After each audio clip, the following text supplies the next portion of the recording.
Top quality और consistent performance के लिए सिर्फ सिल्वर पंप नाम याद रखना। ಹಿಂದೆ ಬಿ ಆರ್ ಪಾಟೀಲ್ ಅವರು ಕೂಡ ಒಂದಷ್ಟು ಸಚಿವರ ಕಾರ್ಯವೈಖರಿ ಸಿಗದೇ ಇಲ್ಲ, ನಮ್ಮ ಪತ್ರಗಳು ಕೊಟ್ಟರೆ ಕೆಲಸ ಆಗಲ್ಲ ಅನ್ನೋ ಒಂದು ವಿಚಾರಗಳನ್ನು ಪ್ರಸ್ತಾಪ ಮಾಡಿದ್ರು. ಆ ವಿಚಾರಕ್ಕೆ ಸಂಬಂಧಪಟ್ಟಂತೆ ದಾಖಲೆ ಏನಾದ್ರು ಕೊಡ್ತೀರಾ, ನೀವು ಅದನ್ನು ಗಮನಕ್ಕೆ ತರ್ತೀರಾ ಇವತ್ತು? ಬಿ ಆರ್ ಪಾಟೀಲ್ ಹೇಳಿದ್ದು ನಿಜ ಇದೆ, ನಮಗೂ ನೋವುಗಳಿದಾವು. ಮಂತ್ರಿಗಳ ಹತ್ತಿರ ಎಲ್ಲರೂ ಹೊತ್ತು ಹೇಳಲ್ಲ, ಕೆಲವೊಂದು ಮಂತ್ರಿಗಳ ಹತ್ತಿರ ಅವ್ರ ಸ್ವಭಾವ ಅದು ಏನು ಮಾಡಲಿಕ್ಕೆ ಆಗೋದಲ್ಲ.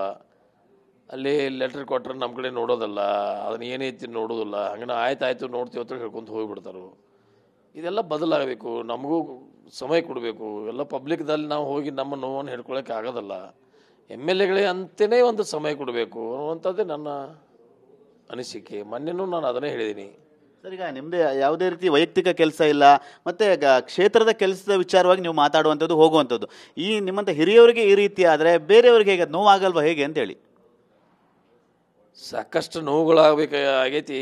ನೋವುಗಳಾಗಿದ್ದಾವ ತಿಳಿದು ಏನು ಆತ್ಮಹತ್ಯೆ ಮಾಡ್ಕೊಳಕ್ಕೆ ಆಗೋದಲ್ಲ, ಬದುಕಬೇಕಲ್ಲ.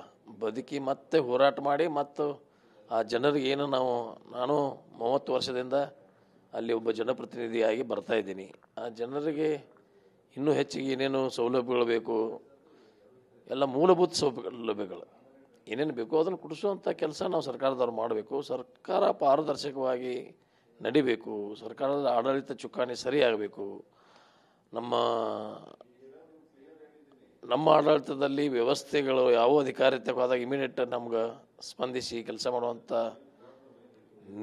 ನಿಯತವಾಗಿ ಕೆಲಸ ಮಾಡೋದು, ಮತ್ತು ಅವರು ನಮ್ಮ ಮ್ಯಾಗೆ ಹಿಡುತ್ತಿರ್ಬೇಕು. ಆ ಮಂತ್ರಿಗಳು ನೋಡ್ರಪ್ಪ, ಯಾರು ಎಮ್ ಎಲ್ ಎ ಬಂದ್ರೂ ಅವ್ರದ್ದು ಇಮಿಡಿಯೇಟ್ ಕೆಲಸ ಆಗಬೇಕು.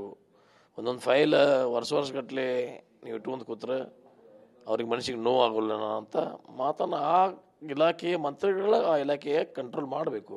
ಯಾಕೆ ಆ ರೀತಿಯಾದ ಒಂದು ಧೋರಣೆ ಮಂತ್ರಿಗಳದ್ದು ಅಂತೇಳಿ? ಯಾಕೆಂದರೆ ನೀವು ನಿಮ್ಮ ವೈಯಕ್ತಿಕ ಕೆಲಸಕ್ಕೆ ಎಂದು ಬಂದಿರಲ್ಲ. ರಾಜು ಕಾಗೆ ಅವರು ನೇರ ನಿಷ್ಠುರವಾದಿ. ನೋಡ್ರಿ, ಅಧಿಕಾರ ಮತ್ತು ಹಣ ಒಮ್ಮೆ ಮನುಷ್ಯನಿದ್ದಾಗ ಬಂದು ಅಂದ್ರೆ ಆ ಮನುಷ್ಯನ ಮೆಂಟ್ಯಾಲಿಟಿ ಬದಲಾಗ್ತೈತಿ. ಆಮೇಲೆ ಅವನಿಗೊಂದು ಮದ ಬರ್ತೈತಿ. ಹಿಂಗಾಗ್ಲತ್ತೈತಿ ಇವತ್ತಿನ ದಿವಸ ವ್ಯವಸ್ಥೆ.